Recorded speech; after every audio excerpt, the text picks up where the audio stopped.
You're listening to Why We Do What We Do.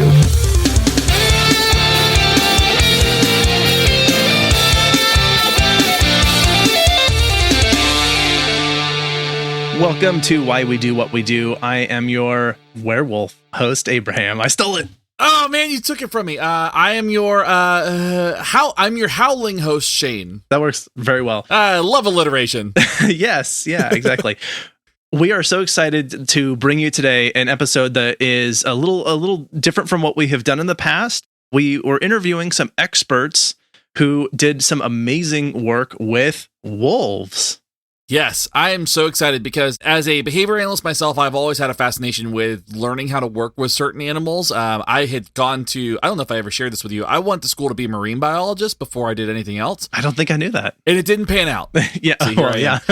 I've always had a fascination with animal work. The folks that we had on here today that really get into the work they're doing with animals is just so... Even if you're not ever going to work with animals, it's just so fascinating. Yes. I think this is an episode for animal lovers, for behavior analysts, for animal trainers, for anybody who is curious about wolves and wildlife and what do they do on these like massive preserves that apparently have all kinds of animals and just large swaths of land dedicated to allow them to sort of roam around but be protected at the same time. And also maybe if you ever wonder what happens to roadkill. Yeah. A lot of questions answered in this one. Yeah, perfect. Real quick, if you like this episode and would like to support what we are doing, you can join us over at patreon.com/WWD podcast. It also helps if you rate and review the show wherever you listen to podcasts. Go and just click that 5 stars and say something nice about us to help other people find what we're up to is always helpful. Subscribe to ensure that you're always getting new episodes. And then a couple quick house cleaning update things. One is we have a brand new merch store. Hey! Yay! Right now, you'll be able to purchase at least a couple of mugs that have some fun things on them with about us and about the podcast. Coming soon, we'll have t-shirts. And so all that is up and running. It's so exciting. Anybody who orders will get a direct package from me. That is a fact. All right, well, let's go ahead and get right into this interview I'm so excited to share with you. So please enjoy this discussion with Andrew Bulla and Oscar Turcios. Welcome to Why We Do What We Do. Thank you both so much for joining us. I would like to have you both have a moment to introduce yourselves. Dr. Bulla, we'll start with you. Absolutely. Hi, thank you all so much for having me. My name is Dr. Andrew Bulla, and I'm an assistant professor at Georgia Southern University. I'm also the verified course sequence coordinator and the program director for our undergraduate and graduate programs in behavior analysis. Outside of that role, I'm currently also a board member for the Standard Acceleration Society and a consultant for Morningside Teachers Academy. So I have a couple different hats depending on who's paying me and at what time. Yeah. But it's really great to be here with you and also be here with you with my student. So I'm just really honored that you all thought of us for this podcast. Awesome. Thank you. Yeah, you have a lot going on, which is pretty great. So yeah, perfect. Oscar, go ahead and introduce yourself. Hey, thank you for having me. First of all, I'm Oscar Turcios. I'm an undergrad student currently out of the University of Oklahoma, where I transferred from Georgia Southern University, where I was a research assistant for Dr. Bulla and had the privilege to do amazing research projects, such as this one that we're going to talk about today. Outside of school, I am in the reserves. I'm in the Marine Corps Reserves. Wow. And I am happily engaged right now, about 6 months out from my wedding. So, congratulations. Yeah, Awesome. Life is stressful. Yeah, that too. Congratulations on your stress. Thank you. Very good. All right. Well, I have so many questions I want to ask you guys. I think both personal and otherwise. But for the sake of ensuring we get through all the stuff we want to cover, let's actually go ahead and start with talking about what is the project that you guys did for which I have invited you to join us today. Great. So I'll jump in with this one. And Oscar, feel free to add anything that I missed. It's pretty early still. I haven't had all of my coffee. But we're going to be talking about a project that we did in collaboration with Wolf Park, which is a facility, an animal facility in Battleground, Indiana. And what we're doing is looking at the environmental conditions that we can create that produce concept learning in wolves. So if you look at a wolf in the natural environment, we know that they can learn concepts. We know that they have concepts and they have conceptual learning. They can discriminate between what is food, what is not food, known individuals versus unknown individuals, who is part of the pack, who is not part of their pack. So we know they have conceptual learning and can learn concepts. However, we wanted to look at what can we do in the environment to promote this learning and look at the conditions under which this type of learning can occur. So we're looking at pretty simple concepts to begin with, discriminating between shapes and looking at what point of our training process will we see the emergence of conceptual behavior. And these are actual wolves, like wolves. And these are big old wolves, gray wolves. There's a variety of them, and they're cute, but also very terrifying the first time that you meet them. Imagine there is that like level of like, this is really cool, but then there's also that like healthy respect where it's like, this is a very powerful, dangerous animal that will, turn me into shreds if it chose to at any moment. 100%. I definitely felt a lot of that when I was there. It was like, Dr. Bulla was like, hey, these are wolves. This is awesome. You should pet them. And I'm like, You're like, should I? You should see the photos of them. They're so stiff and their arms are by their sides as they enter into the enclosures. It's like a kid meeting the Grinch for the first time. It's like, no, he's not going to bite you. It's like, are you sure? Maybe. And so you called this, what was the kind of park you described it as, like Battleground or something? So the city is Battleground, Indiana. Oh, got it. Okay. But yeah, the city is Battleground, Indiana. It's about 20 minutes from Purdue. Okay. Lafayette and West Lafayette are like the big cities around there. They joke that they're in the middle of the cornfields, which is where you can get large plots of land to have wolves. Because outside of wolves, they also have a couple different species, including bison, foxes, and then at one point they had coyotes. They don't currently have coyotes. So there's a variety of animals that are at this park besides just the wolves. And so this is some kind of like preserve? Yeah, mostly for educational purposes and research purposes to educate the public on, wildlife and the importance of each of these species. Yeah, their main focus is the education. So we have a couple other research projects focused on managed care facilities, perceptions of these type of facilities, and then based on different tours that they give, does that alter perceptions on these types of facilities?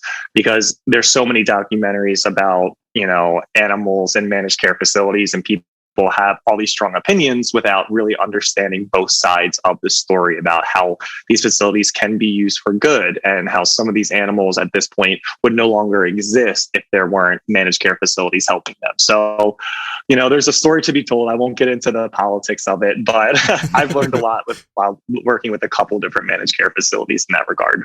Wow. Okay. So like I live like an hour outside of Orlando, which is, where SeaWorld is. And there's a whole lot of stuff about SeaWorld. And, having spent my entire life going there, you learn a whole lot when you actually get to spend time with the scientists and the animal care. Like when they're actually the research that comes out of those spaces is incredibly invaluable when they're able to actually use it and stuff. And SeaWorld kind of gets the bad rap because they're the scapegoat, but there are these other facilities that probably do it better. That probably do more research that are entirely focused on that and not necessarily the entertainment piece. So it sounds like this might be one of those places that's like education before entertainment. And that's probably helpful in kind of, improving that image. Absolutely. And just the amount of space that they have. Like when we went to work with the bison, we went out there in a truck and drove to them and had this vast open plain, which was so incredible. I felt like a farmer. I don't know about you, Oscar, but I definitely felt like a farmer. So we can kind of talk about probably the logistics of like how you get into this type of work and stuff like that. But I think the first thing I want to kind of look at is like the species and the subject that you're working with specifically. So what is it like working with a wolf that is a dangerous animal? What are like myths that you might dispel about this particular species? And what are some things that you would impart on the public that are basically just saying, hey, this is what you should know about wolves, kind of like the bullet points? This is a good question. So I realize it's a lot of questions to unpack at the same time. I apologize. It is. I'll start off just having worked with some of the ethologists there. And then Oscar, please add in anything that you've learned over the course of this. Going into this project, I think there immediately had to be a respect for the species because, as you were saying, at any point, this animal is stronger than us and can cause significant damage. So looking at some of the techniques that we were going to use and behavioral principles that we were going to use, we had to take care because an extinction burst is not something we want to deal with a gray wolf. So Right. we really looked at these principles of least intrusive interventions and methods that we can use with the wolf. So we're using a lot of environmental arrangements, antecedent manipulations, and errorless learning techniques to teach these animals concepts. In addition to that, the wolves that we're using are actually pretty unique in that they were hand raised by humans from pups. So they're not domesticated like dogs. People will think that they're domesticated because they interact with humans. That's a variety of selecting and breeding and selective breeding and things like that. Right. But they are hand raised, so they're desensitized to humans. They have this learning history with humans. So we're not seeing the same types of aggressive behaviors, which is nice, which lends to a really good training environment. However, they still are wild animals that we have to have those protocols in place for them doing what they naturally do. Another thing that was really interesting was how all these different setting events and variables can affect motivating operations. So wolves prefer to be cold. And when we were in the summer running this, the hotter the temperature, we saw manipulations to motivating operations where they would just refuse to eat the treats or consume the treats. Oh, wow. Another thing that's happening now is mating season. So lots of changes in hormones for both males and females. So one of our wolves right now is refusing to eat any of the treats. And we're seeing just this withdrawal of a scent to participate in our research. So we're slowing down with some of them while others are moving along fantastically. So there was all of these variables that I never would have anticipated. And that's why it's been such an honor working with some of the ethologists at the park to go through some of the biological reasons these variables may be occurring in this particular species. I'll say I'm no expert on wolf behavior at all, but You kind of are now. yeah, if I were to impart some of what I learned, I would say definitely listen to those experts, listen to the individuals who's worked with each specific wolf, and trust that they know what they're doing because they have a lot of experience, a lot of knowledge to impart. And also pay attention to, the different wolf behaviors that they're exhibiting, whether it be like ear flicks or yawns or different little cues, subtle cues that they'll give you to let you know that they're not in a comfortable space or they might not like what's going on. And unlike, a lot of people think, wolves and dogs are very similar, but in that regard, they can be extremely different as to where wolves will only give you a few seconds to change what you're doing before they escalate it. So you have to pay close attention when, you're in one of these enclosures with these wolves, and just make sure you understand that you're in their space now and you are not in charge there. So tread lightly. And as Dr. Bulla was saying, before we even stepped on Wolf Park, we made sure we knew what those behaviors were and how to reduce them and make these wolves feel comfortable so that they would assent to the research that we were trying to do. So even just as like figuring out where we were going to do the research sessions was a challenge in and of itself, to take them out of their normal enclosures and put them somewhere else and ask them to,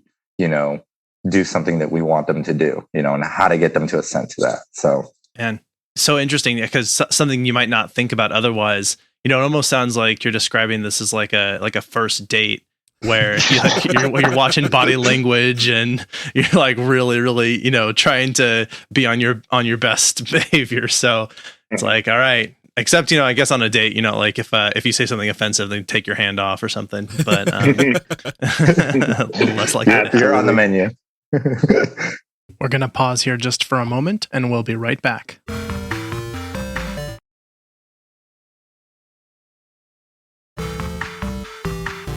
All right, we're back talking about signs that a wolf may want to hurt you.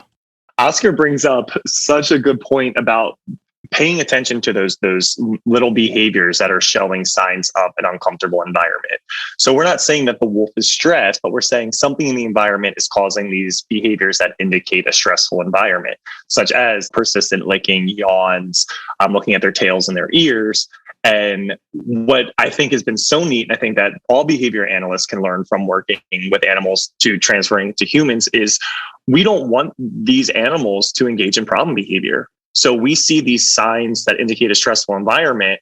Yes, we're going to reinforce those behaviors, because I'd rather a licking of the tongue and us back off than raising to this aggression.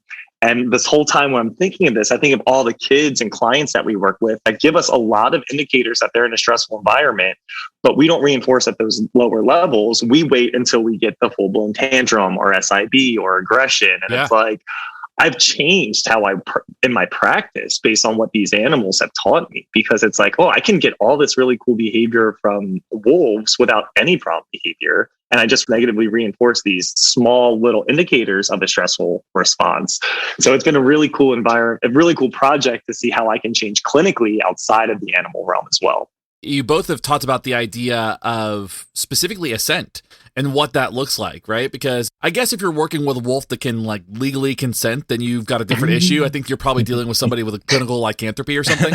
So like it's a whole different issue, right? So like if you're working with a wolf and they're assenting, then they're participating. They're actively and willfully participating in whatever you're working on. And I think that conversation has been really apparent within the behavior analytic realm, working directly with clients and working with folks. And so I'm so glad that came up, because it is something that is generalizable across every behavior analytic clinician or any clinician in general. The idea that somebody should be actively and willfully participating on their terms. That was something that Jesus Rosales Ruiz told me early on section. I was like, hey, can I run some things by you? And he was like, have a happy animal that thinks it's playing the entire time, and you're going to have a much easier time in your research. So shout out to him for giving me those little words of wisdom that set this project up to be fun for the wolves. Love that. Yeah. I can't remember if you've actually said this explicitly, so I just want to get a little bit of background on this, starting with, when did this project start? That's a great story. Oh gosh, here we go. Giving credit where credit's due. So it was March 2020, which I don't know if y'all remember what happened. Doesn't ring a bell. Nothing important going on then. Yeah, but it was right before the first lockdown occurred, or where we had stay-at-home orders and we were in our houses. And a near and dear, one of my best friends who is in Savannah, we gave kayak tours together. We were just casually drinking bourbon, talking about the end of the world, how everything's shutting down. And I don't even know how this conversation came up, but he was like, oh yeah, did I tell you that my cousin works with wolves? I was like, Kenneth, man, we've been friends for a while. How did you not tell me this? It's like, yeah, he says he works with behavior analysts. And I was like, okay, like, does he, or is it a behavior analyst? Right. What's the training? Sometimes, that word gets a little misconstrued. So we ended up calling him while casually drinking bourbon. Casually. And ended up exchanging contact information. So as we were all starting this Zoom thing, I ended up meeting with his cousin. His name is Christopher Lyle, who works at Wolf Park. And we began talking about collaboration. And now Christopher is on the education side of things, where he does programs and tours and coordinates those aspects. So we started talking, bringing in key players, and they were interested. So at this point, I've been working with Oscar. Oscar was in my intro to psychology class, and early on, he didn't have any behavior analysis training. And I said, you're dedicated. You have a lot of good professional skills. You're a top student. Thank you. It's the first time he's hearing this. Yeah, I don't remember that conversation. Get out of here. But Oscar began volunteering as a research assistant, and we ended up finding some funding for him to get paid to do this work. So Oscar came on as the lead student taking this on, and between he and I, we worked with Wolf Park and said, what do you want to do? In previous facilities, it was always, I say, what's a problem that you have that you need help solving, and we can be there. And they said, we don't really have a problem, but we want to do something that's really interested with the wolves. So we were dabbling around with some environmental enrichment. We were looking at some preference assessments, and then ended up landing on concept training. One, as an empirical investigation as to how can we establish this type of behavior, but also two, pragmatically, sometimes the wolves would all kind of like funnel into the enclosure to exit, and it became like a little like backed up. And they said, if we could signal to the wolves to go somewhere and call them one by one, it would make transporting them a lot easier. So on the pragmatic end, we wanted to then do this to show them a shape. They station where the shape is and wait to be called to exit the enclosure. So it's kind of like a two-pronged project where it's benefiting the park, but it's also setting some insight onto how we can train these wolves. Do you have anything to add to that, Oscar? Well, going back to the original point, I think you guys can imagine my disbelief when, I told Dr. Bulla, hey, I would be happy to do research. And here I think that I'm going to do like surveys or coding, or I don't know, sweep his office or something. And he's like, that would have never been. He's like, hey, I was out drinking last night and my buddy's got some wolves. How would you like to jump on this? And I was like, what class? Like, wait, I thought you were a behavior analyst. What are we talking about? And, and really, it was amazing because, I was somewhat aware of the work that Dr. Bulla did with sea turtles and his previous experience with animals. So automatically, it gave me like a high level of confidence. It felt like a pipe dream come to life. I was like, whoa, like this is something we can really do. The first time we met with Christopher, the program coordinator over there at Wolf Park, he was very excited, very optimistic. And it was amazing to watch it all come together. I'm really happy I was there for that part, because I think Dr. Bulla, can't get enough credit to him on putting this all together, literally over like, just a couple drinks out with a buddy. And now, it took a lot of moving parts. Like he said, a lot of things had to aline for us to get here. It's been a wild ride, for sure. For the record, I do not have a drinking problem. It was okay. We're like talking about all these drinks, and it's like it was the start of a pandemic. Okay, it was earned. Yeah. It was earned. Well, there's also something to be said about like bourbon itself. Like it's. I always tell people it's liquid sunshine. So like you're full of warm and fuzzies. So it makes sense that like all this love and wonderful stuff comes out of it. So I totally when you said that, I was like, of course this project came out of bourbon. It sounds fantastic. More than anything, what I'm hearing is an advertisement for bourbon, not necessarily an indictment of a drinking problem. But all right, so you guys started in 2020, and this is still going on. Yes. So we spent a year looking at securing funding, looking at developing the program, going through IACUC and getting it approved through their board, because they have a board that has to approve research protocols. We flew out there in May of 2021 to do the initial training and setup, which, this is a really good story about all that went into it. I took Oscar and our other student, Madison Duke, and we stayed in Battleground for a week, setting everything up. And then we ran this remotely because of the logistics of flying back and forth. Originally, we were going to just knock this out in a month, but the university system cut our funding because there was the state barred state employees traveling out of state at this point in the pandemic because it wasn't completely opened up yet. So they couldn't use state funds to pay state employees to go and travel outside of the state of Georgia. So it kind of messed up our funding, but still we were able to pull together an opportunity. And really kudos to Madison and Oscar, because in a tearful conversation with them, I said, I can cover your Airbnb and cover as much of the food that I can for you all, but I can't logistically pay for your flights. And I said, no pressure, but let me know. And both Oscar and Madison separately said, we want to do this. And they booked flights, first time flying in the pandemic. And we all went out there and had a really nice Airbnb. Being the sweetheart that I am, I slept on the couch and gave them their own rooms. But it really was, I couldn't have done this without the two of them and their commitment to this project. I love that. Wow. Yeah, and I'll say going out there to Wolf Park the first time, and thank you, Dr. Bulla, for giving us a little house to stay in. That was wonderful. But traveling during the pandemic and going out there and actually seeing it and seeing how large their enclosures really were, it was really incredible to me to see how much space and how many different enclosures they actually had for their animals. And I mean, it really set up the project to be successful because of how well their animals were cared for, and such a good relationship that the staff had working with these animals every day. It really brought a sense of comfort, I know, for me, especially, who's terrified of the big bad wolf.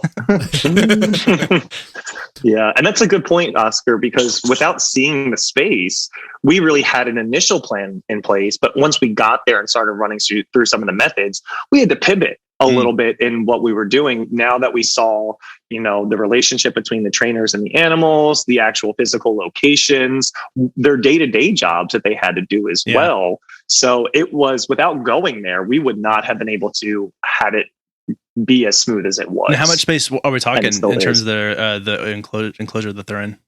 Big.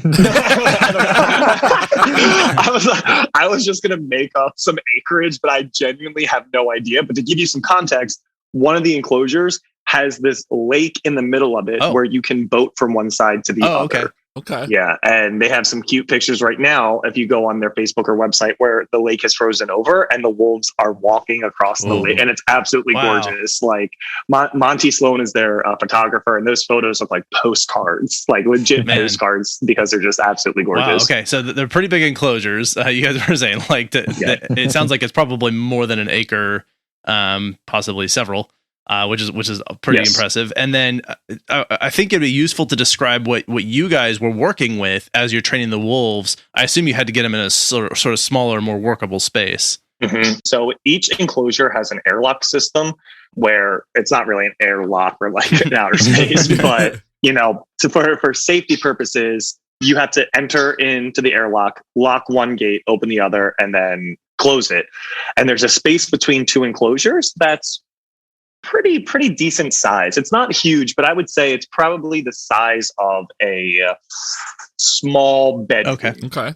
And it's between two enclosures. So we created the system where we can have the pack in one enclosure, bring one wolf in to this in-between space, run them through their trials, and then put them in another enclosure on the other side. So we funnel them through one at a time. Which, the comfort level of having your packed around you creates a softer environment. Yeah. And it allows us to move them one at a time. It's a chain link fence all the way around, so we can mount the stimuli on there. And then we can also have a backup. So anytime you're working or training with the wolves, there needs to be two people at all times for safety reasons. So then the backup can also be in that airlock in case anything were to occur, that there was a second person assisting with the project. Now, we made all the stimuli. Oscar, I don't know if you want to take the lead on this part, but I don't think they knew what they were in for. That was a lot of fun. I think we found some old rusty saws in the back and just started carving up wood. Every good thing starts with old rusty saws. A very hands-on project, to say the least. But for us, we wanted to create the stimuli and make sure we just had different shapes: a triangle, a square, and a cross. So we just got some old wood, cut it up in the back, and painted it. And of course, I'm not the carpenter that you may have heard that I am. I don't know if anyone says that, but my shapes were definitely not identical to one another, so it actually probably helped with the concept formation, because none were the same size or even close to. So it was definitely, and I'm sure I signed a waiver somewhere for that, but you're on record. You're on record. It's good. We signed a waiver. We're good. Park, at least with the wolf park, I'm sure. But it was a lot of fun. Can I just say how much I love that it's just like, this kind of came together, and this is what we kind of did working with these big dangerous wolves. I feel like it's a story of every behavior analyst just finding the field in general. Yeah. Where it's just kind of like, I fell into it. This sounded cool. It's kind of what happened here. It's like, I kind of put it all together as I got there. 100%. Some people want to give us money to try and sell you things, and we're going to let them. We'll be right back after this.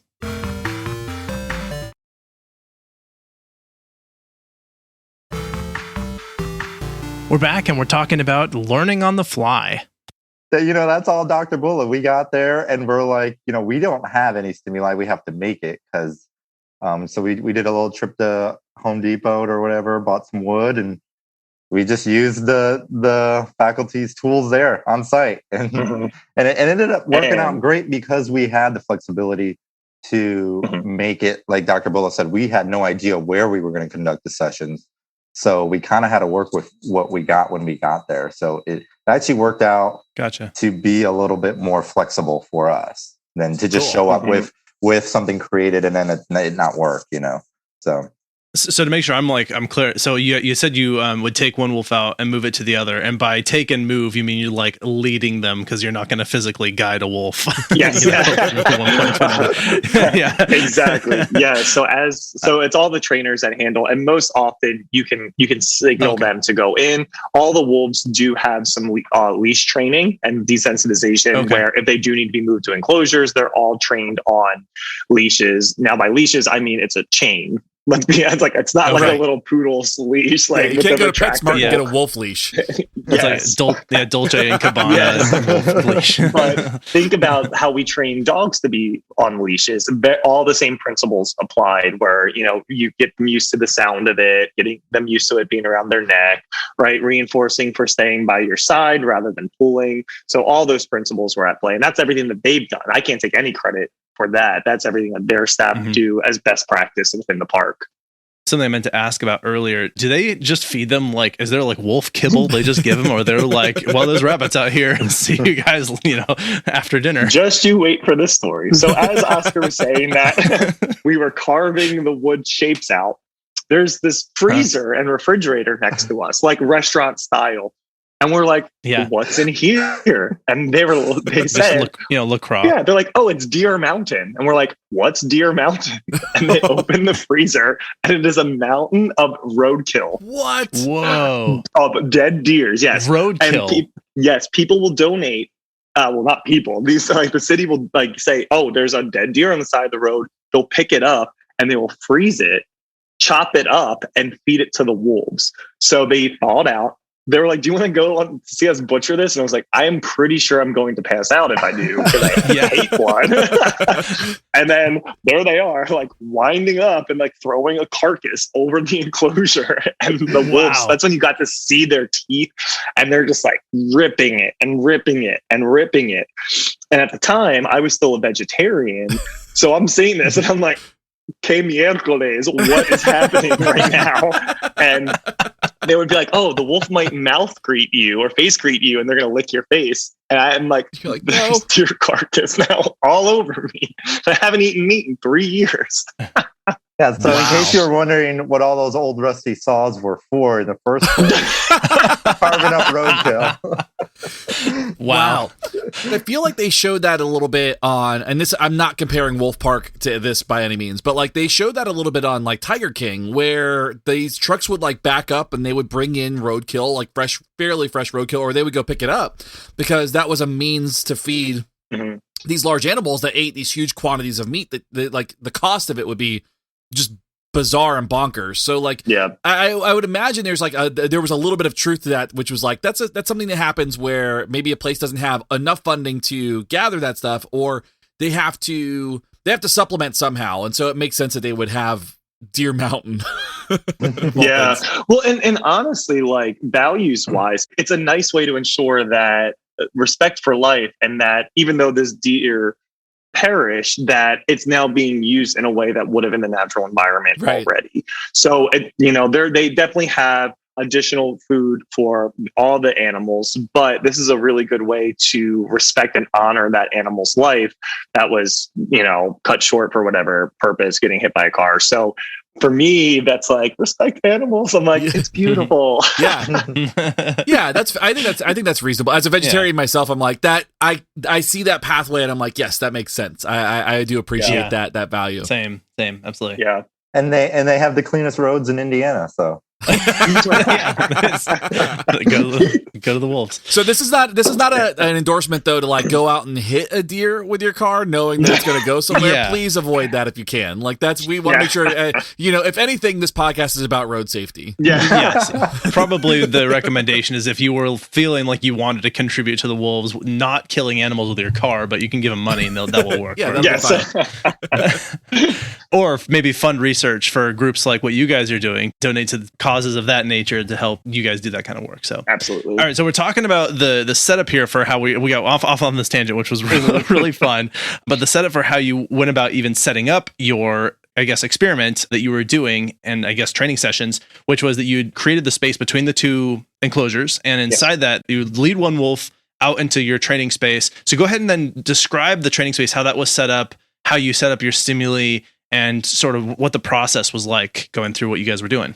Absolutely. So as Oscar, Madison, and I created the stimuli, we set up a paradigm for a match to sample. So we wanted to assess conceptual learning by having the wolves operate a match to sample operandum. So think of it as a large piece of wood spray painted black so that the background was solid. Okay. And then we had different wooden shapes that were able to be hooked on in a field of 3. Okay. And that's linked to the fence at eye level to the wolf. Now, above that was another board, not spray painted black, that could hold all of the shapes. So we can manipulate out all the different shapes. So we can control for sequencing, we can control for positions, we can control for what shapes are being put on there. Now, because we're teaching concepts, there were 3 versions of each of the shapes. So we had 3 different versions of a triangle that, as Oscar said, varied in size and color and orientation. Okay. 3 versions of a square varied, and then 3 versions of cross that varied in size, orientation, and color.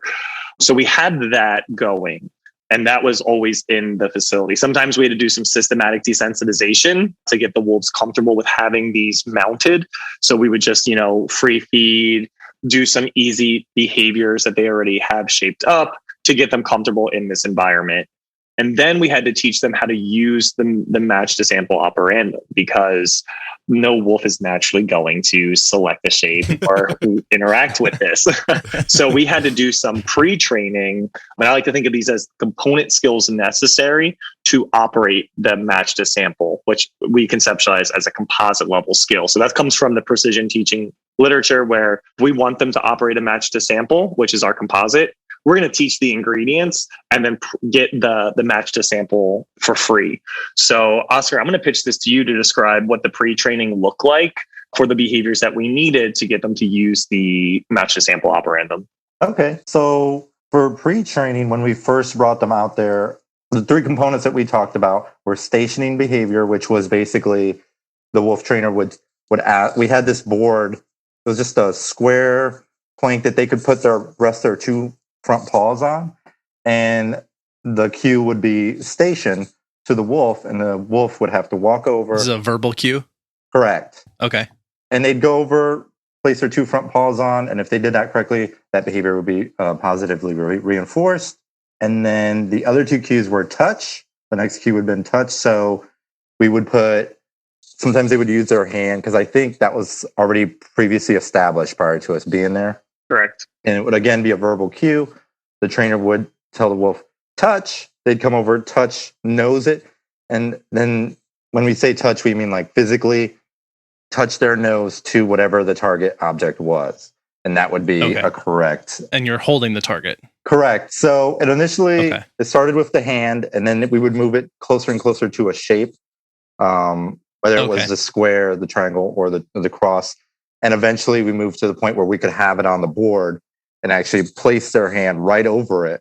And then eventually we phased out using the hand at all. And it would just be touch, and they would touch it. And I believe that was our second one. And then the third one, so it would be the look cue, which I found was kind of a tricky one, especially to code from videos remotely. But basically they would just hold up their shape or their hand, and just the cue would be look, and the wolf would have to make eye contact with whatever they were holding up, whichever stimuli it was, and that would be a correct behavior. So those were the 3 that we went through in pre-training. And it was basically until they could show that they could do these behaviors consistently. So Okay. again, that was station with the 2 paws on the wood, touch, nosing the stimuli on the board, and then look, visually making that eye contact. Perfect. Yeah, very clever. It sounds like you're really thinking about, the fact that you can't just go in and assume that if you show a wolf a shape, it's going to be like, oh yeah, I know what you're asking me to do. And like those, definitely a little bit of disconnect, I think, if people aren't really thinking really carefully through the steps of what it would take to teach a wolf this. And maybe you have something you were planning to talk about this, but I was curious because I'm not sure if wolves are known for their visual acuity. If you talked at all about sort of using some smells or other auditory things for them to match or how that might work. Yeah, so that was a consideration that we relied on the ethologist from Wolf Park because, going in there, we had to ensure that the wolves could contact the stimuli visually and that they could also see colors. So the colors that we used were ones that were able to be detected by the wolf's cones and rods. Got it. That was careful consideration, again, working with the Wolf Park staff on that one. And as this is a preliminary investigation, right, you can contact stimuli in a variety of ways. So it would be interesting to look at sound matching and things like that. But for the sake of this project, we stuck with visual stimuli throughout. Got it.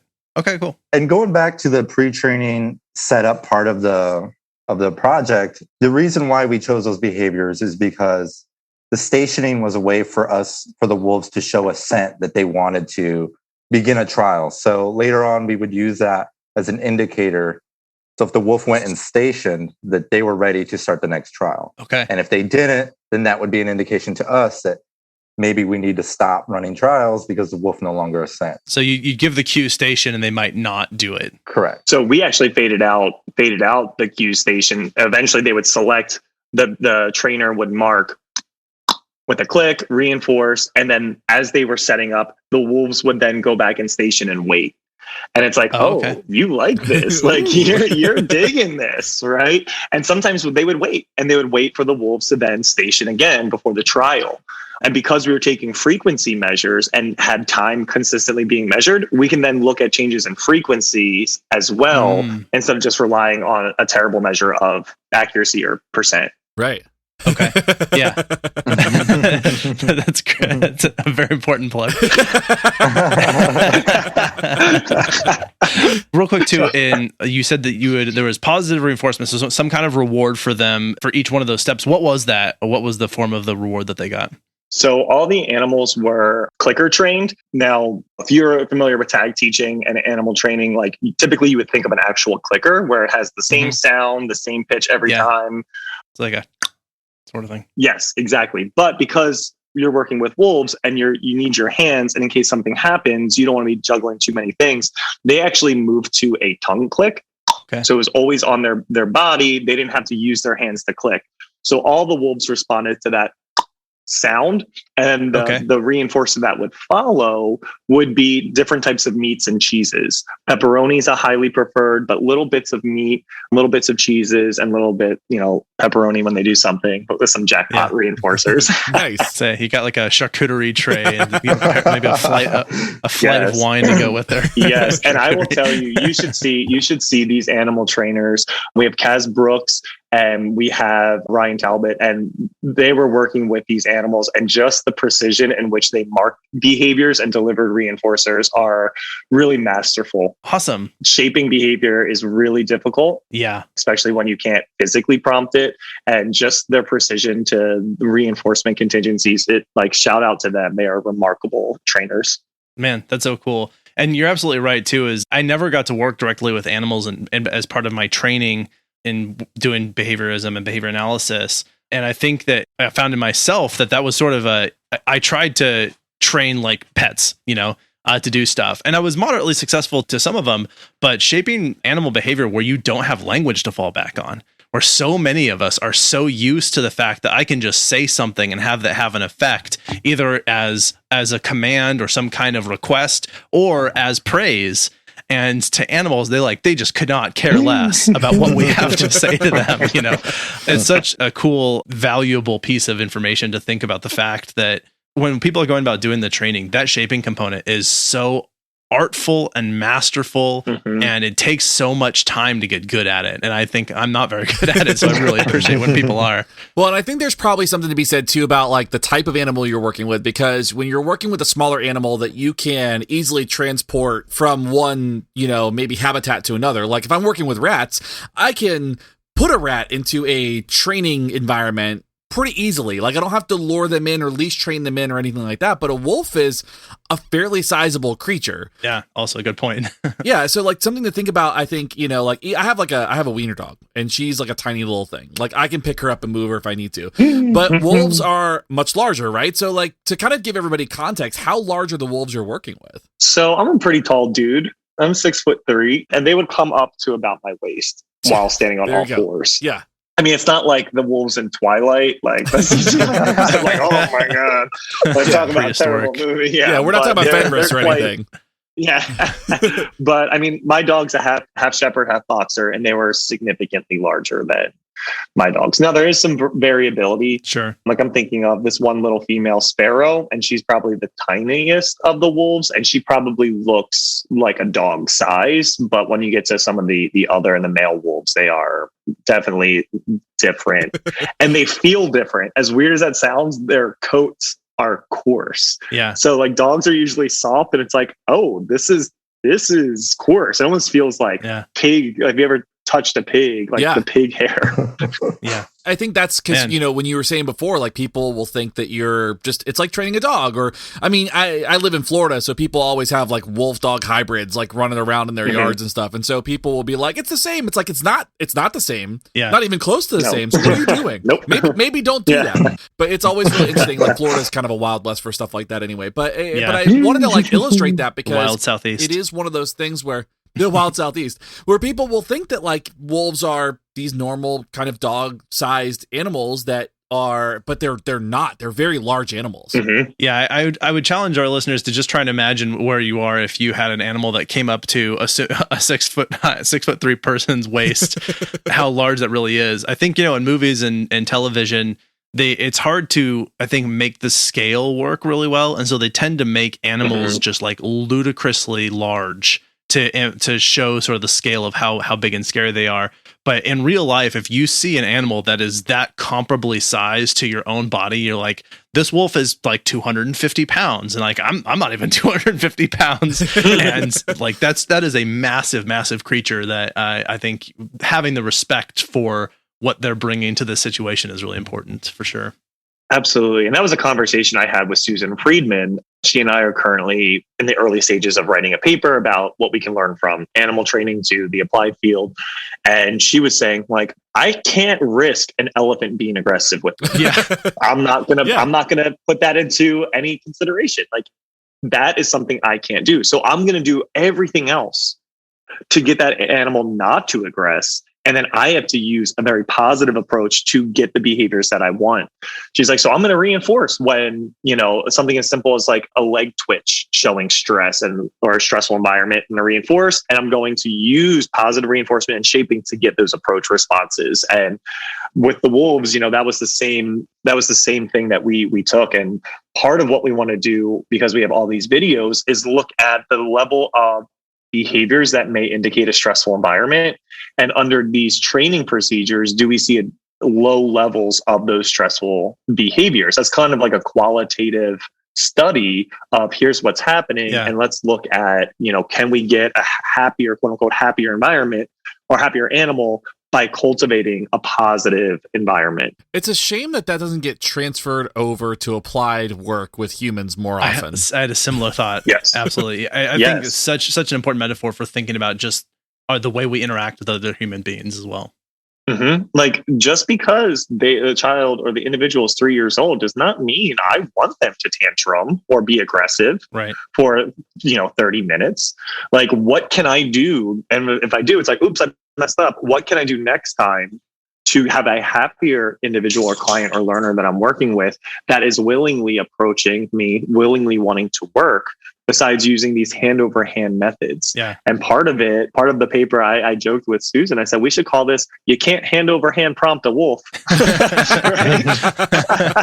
So if we can get these really elaborate and complex behaviors with nonverbal organisms, why are we relying on this hand over hand prompting so much when we can take a softer approach?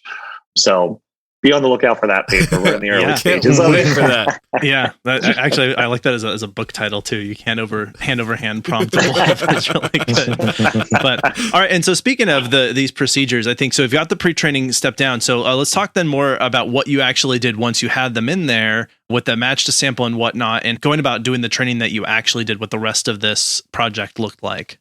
Awesome. So I'll start off by just the kind of exciting thing, and then I'll pitch it over to Oscar to talk about the errorless learning phases to teach the match to sample. But this entire time, we're probing for responding to a never before seen set of shapes. So if we teach the wolves to discriminate between a set of shapes, and then they show that, we don't know if concept learning has emerged. That's just good stimulus control, right? In the presence of these particular shapes, a selection response was reinforced and it's occurring. Like, great. What I want to see is, in the presence of shapes that have never been seen before, do the wolves make the same response and show simple generative responding? So what that means is they make the same response in a new context or under different stimuli that have never been seen before.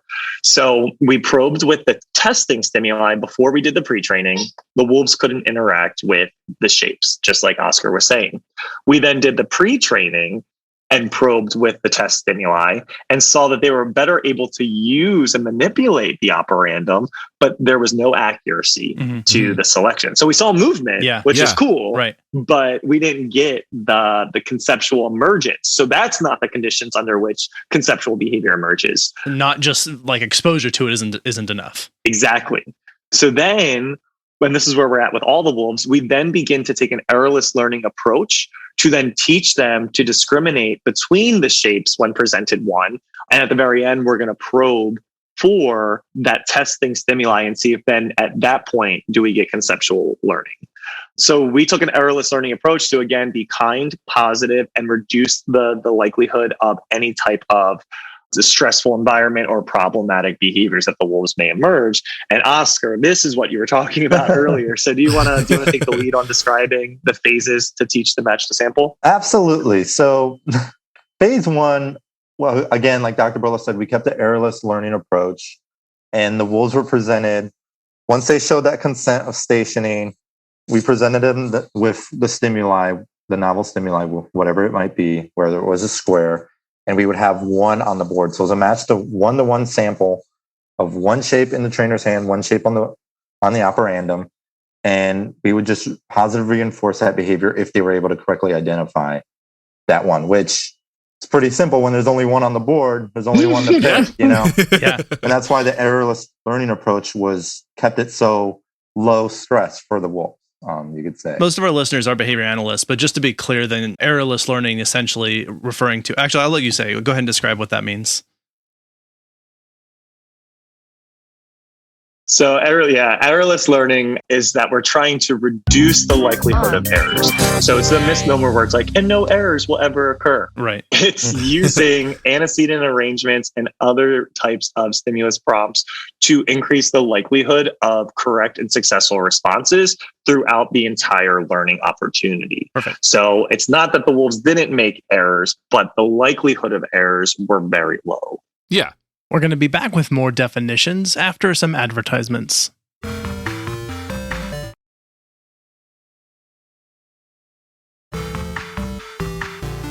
Okay, we're back with just a little bit more vocabulary. So the operandum is how my undergrads conceptualize it the easiest. It's what the organism's operating on. So what their behavior is operating on. So in this case, what is it that they're manipulating in the environment that's going to produce that reinforcer? In the Skinner box, the operandum would be the lever, right, that the rat would press. So think about it in terms of what is it that the organism's behavior is operating on in that context or situation. Perfect. All right. Sorry, Oscar. Sorry, I could cut you off. I'm going to go back to where you were at. And I think you're wrapping up phase one, maybe? Right. So Again, 1-to-1 sample phase 1. And once they showed, which Dr. Bulla could speak a little bit much better on it, actually, on how we determined which phase the wolf was actually in and what their level was at. So maybe you want to touch on that, how we decided to move from phase 1 into phase 2, Dr. Bulla. For sure, man. So we were looking at both accuracy and frequency. So we did everything in a time session, and we looked and we charted the data on a standard acceleration chart. So we were able to see the length of how long it took the wolf to get through 20 trials, which is the time bar, or how I refer to it as record floor. Mm-hmm. And we can see our sessions getting shorter to get through 20 trials. So that was one of our dependent variables of just the length of session. Okay. We then looked at the frequency in which the wolves made correct selection responses and looked for the dots to go up. But then we also had an accuracy criteria that they had to have 90% accuracy at a high enough frequency. Now, Amy Evans does a great job of talking about the pitfalls of accuracy criteria, and that there's not a really established accuracy criteria. And we're beginning to look at this. I believe Feenup and some colleagues from Columbia Teachers College did a study that said there's no evidence for 80% correct. Yeah, I think I'm familiar with that one. Yeah. And when they looked at it, really 90% was a criteria that produced retention. But I don't operate on just accuracy alone, because if it took them a significantly long period of time, then that's not really a fluent behavior that's likely to occur. So we analyzed the frequency, the length of the session to get through the trials, as well as hitting that 90% accuracy. Wonderful. Back to you, Oscar. So, as Dr. Bulla eloquently put, the standard acceleration chart was the key data tool that we used into figuring out where the wolves were at and when they were ready to move on to phase 2, which phase 2 was just like phase 1, except we implemented now 2 shapes on the board. And obviously that increases the opportunity for them to make an incorrect decision based on the shapes on the board. So phase 2, I believe we started at 20 trials, but then we bumped it down to 10. Is that correct, Dr. Bulla? For 2 of the wolves that were showing, as we kind of talked a little bit about the hormonal interactions with their behaviors, we were seeing some pretty stressful and non-compliant, well, no, I shouldn't say non-compliant, just wolves that didn't want to do it. Yeah. So we changed it for 2 of them to help keep that establishing operation for the food and interacting with the materials pretty high. You said the hormones because it's like mating season stuff. Correct. They're like, dude, my Tinder's blowing up. I'm not working. I'm too horny to do stimulus matching. Yeah. Or they hear the wolves like howling in the background. They're like, oh man. They're like, there is a rager out there. You guys have fun with your wooden shapes. I got somewhere to be. Exactly. It's funny because, yeah, it's something that we didn't originally anticipate the project going on through their mating season, but it's wonderful that we were able to stay flexible. And when we moved down to 10, we saw that a scent come back. The wolves were a lot more engaged, and it made the project run a lot smoother. And we weren't trying to force anything that wasn't there. So it was great for phase 2, and we're getting close, I think, now to moving on to phase 3.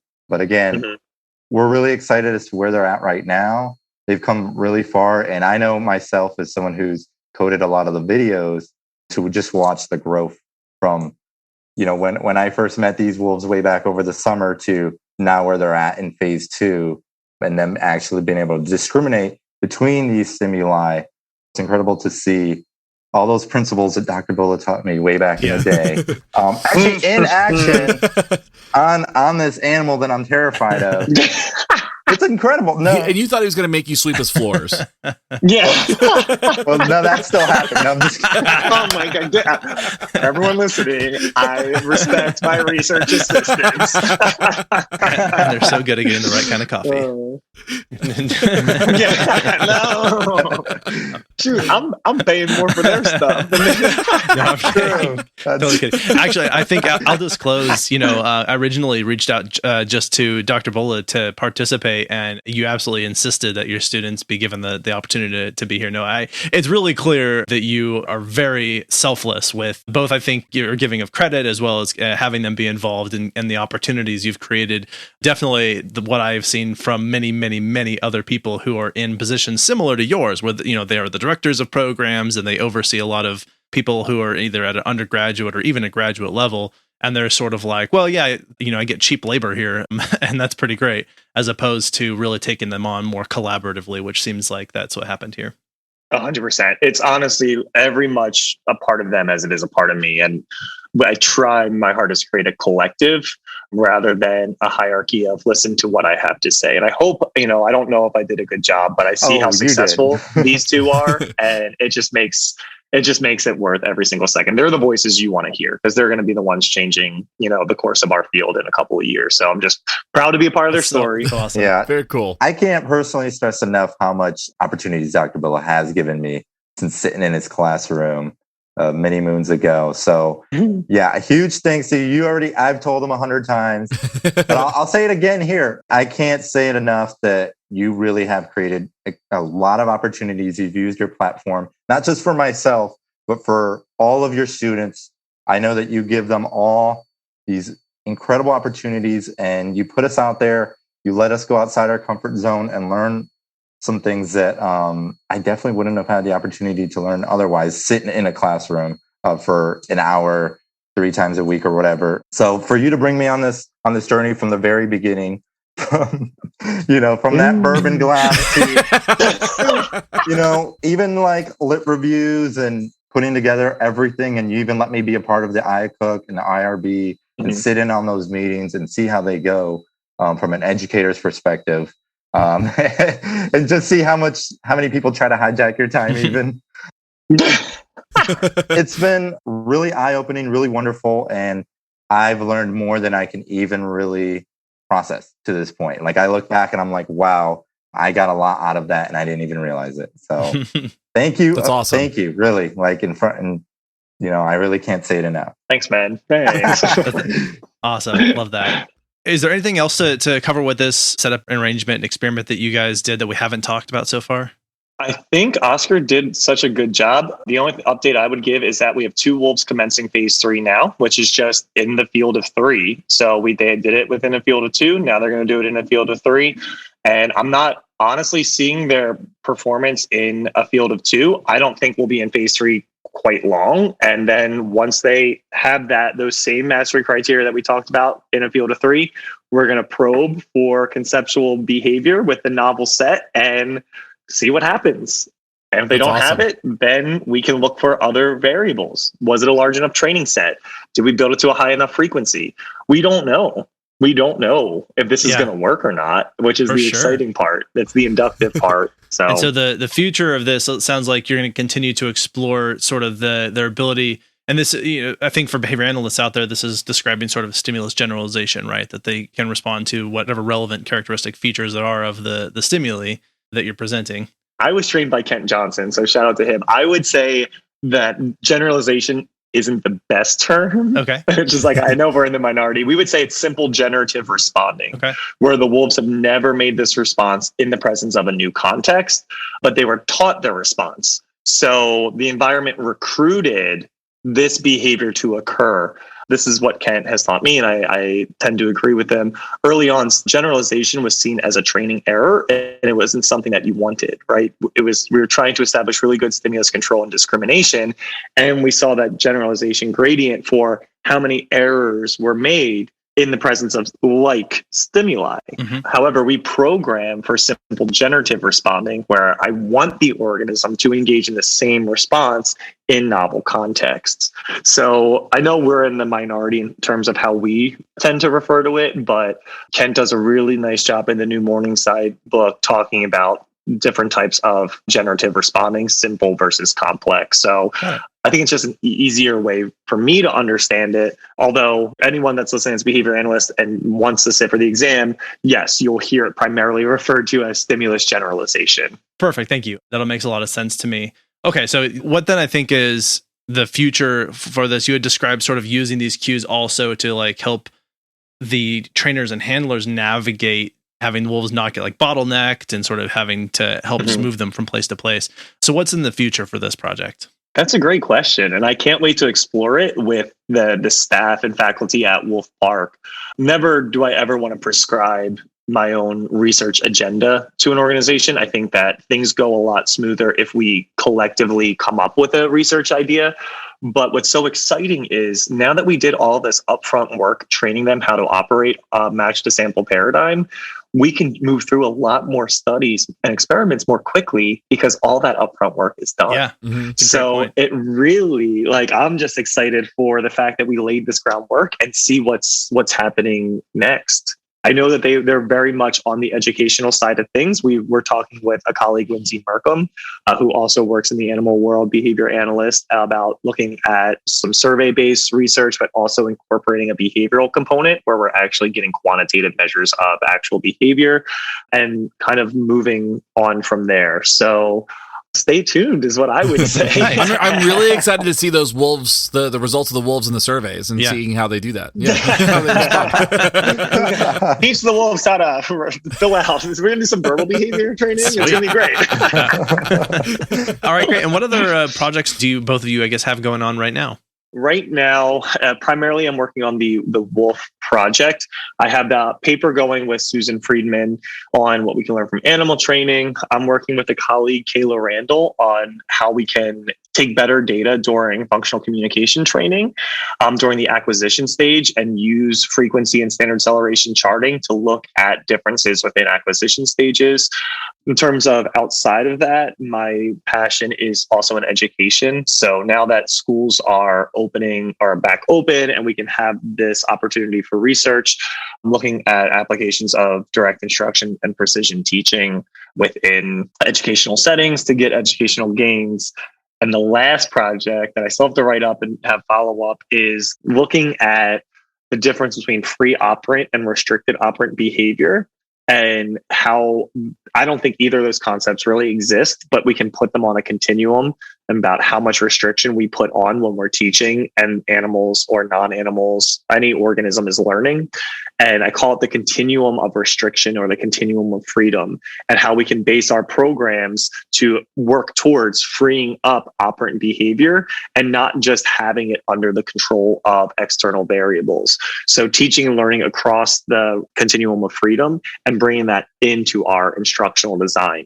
So I have a project that I did with my students. Taya Smith was a student at Georgia Southern with me who worked on this project, writing that up. And then Carrie Millico and I have done some conceptual pieces on this, and we really want to take this a little bit further. Cool. I was just revisiting the Lindsley paper on the 4 free operant freedoms recently. Love it. And it sort of had me rethinking about that same question. So that's really great.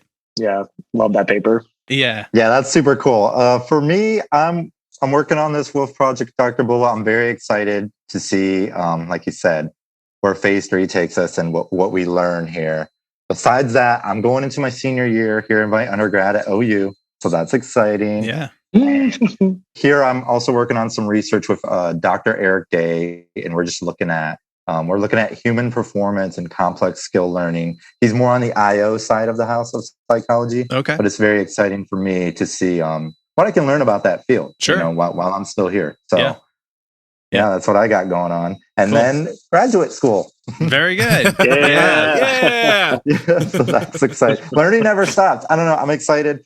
I'm excited to keep learning and sponging in information and, contributing where I can. It's really exciting. Absolutely.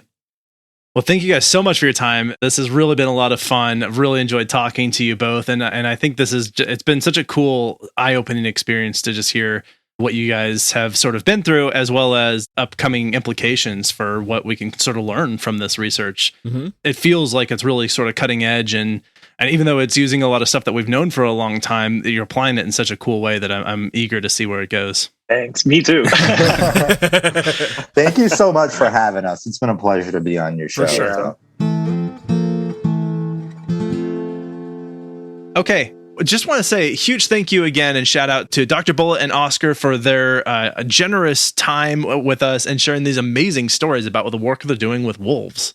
Yeah, this was a lot of fun, and I'm really excited to see where this goes next, because I think that this could be so incredible and so useful for any sort of work where you're working in habilitation, working in animal training. I mean, it's just really, there's some really cool stuff within this. There's a lot of really cool implications with what they're doing.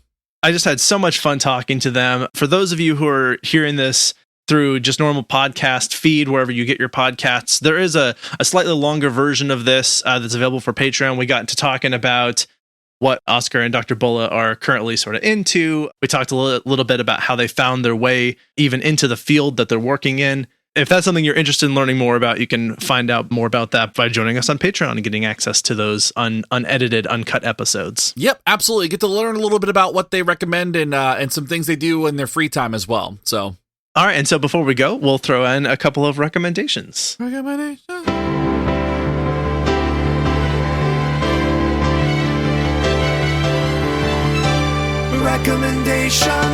All right, so my recommendation this week is I bought myself a little device, actually based on your glowing recommendation that wasn't a formal recommendation, and I'm really excited about this. I went and got myself a Kindle Paperwhite. Oh, cool. I love it. That's awesome. I got it on Thursday, and I've already read 2 books. So of course. Yeah, I'm so excited. So what's really great about it is because I still have my Amazon Prime account. So part of it is like when you have this, you get free books. And the first book I read on this was The Hellbound Heart by Clive Barker. So I don't recommend that. It's scary.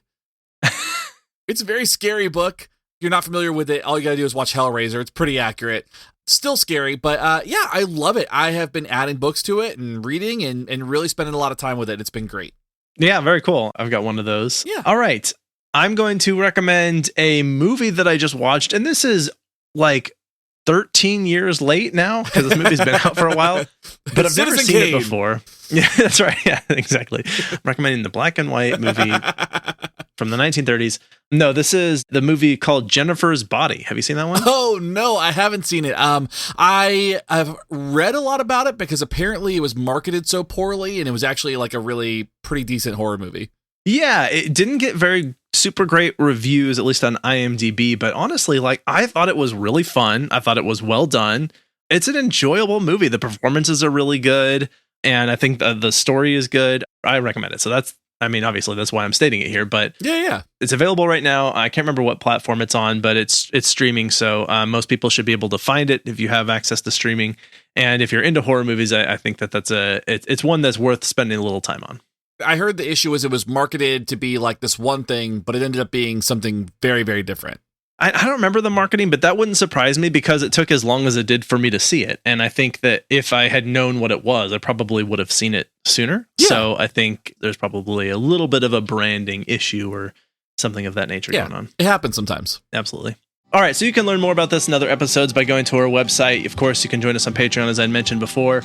Leave us a rating and review. And hey, if you have anything to say about wolves or animal training, or you want to talk about your e-device that you're excited about, or a movie that is old that you just watched for the first time, you should reach out to us. You can contact us on social media. We're on Twitter and Facebook and Instagram and all the places. And of course, you can email us directly at info@wwd.podcast.com. And we are happy to hear from everybody. So I think that is all we have. This is Abraham. This is Shane. We're out. See ya. You've been listening to Why We Do What We Do. You can learn more about this and other episodes by going to www.wwdpodcast.com. Thanks for listening, and we hope you have an awesome day.